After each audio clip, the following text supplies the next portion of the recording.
మా ఇంట్లో వెంకటేశ్వరం బొమ్మటి సింహద్వారం కేసి చూస్తోంది. ఒక వాస్తు తెలుసున్న పెద్ద మనిషి ఎవడో వచ్చాడు, వాడికి వాస్తు తెలుసు నాకు తెలియదు, లేత రానిచ్చేవాడు కాదు. మామూలుగా ఏదో పని మీద వచ్చి కూర్చోమన్నాను. కాసేపు ఉన్న తర్వాత ఈ వెంకటేశ్వరం బొమ్మ ఇటు చూస్తోంది, సింహద్వారం చూస్తే నీకే అన్నాను నేను. అది విగ్రహం అండి, విగ్రహం ఎటు చూడదా, అది చూస్తోంది, ఎవరో ఇచ్చారు అక్కడ పెట్టాం. అలా చూస్తే లక్ష్మీదేవి అలా బయటికి వెళ్ళిపోతున్నారు. అబ్బా అంత మాత్రం చెప్పదు, లక్ష్మీదేవి వెళ్ళిపోతే మనం ఎందుకండి ఇక్కడ, విగ్రహం బయట పెడితే ఆ చూపు చూస్తే వెళ్ళిపోతుందిట.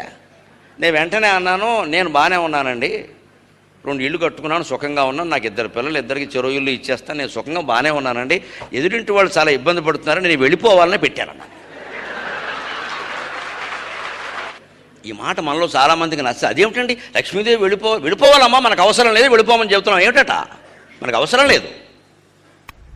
అవసరం లేని డబ్బు వెళ్ళిపోవడమే మంచిది, అవసరం లేని జబ్బు వెళ్ళిపోయినట్టే అవసరం లేని డబ్బు కూడా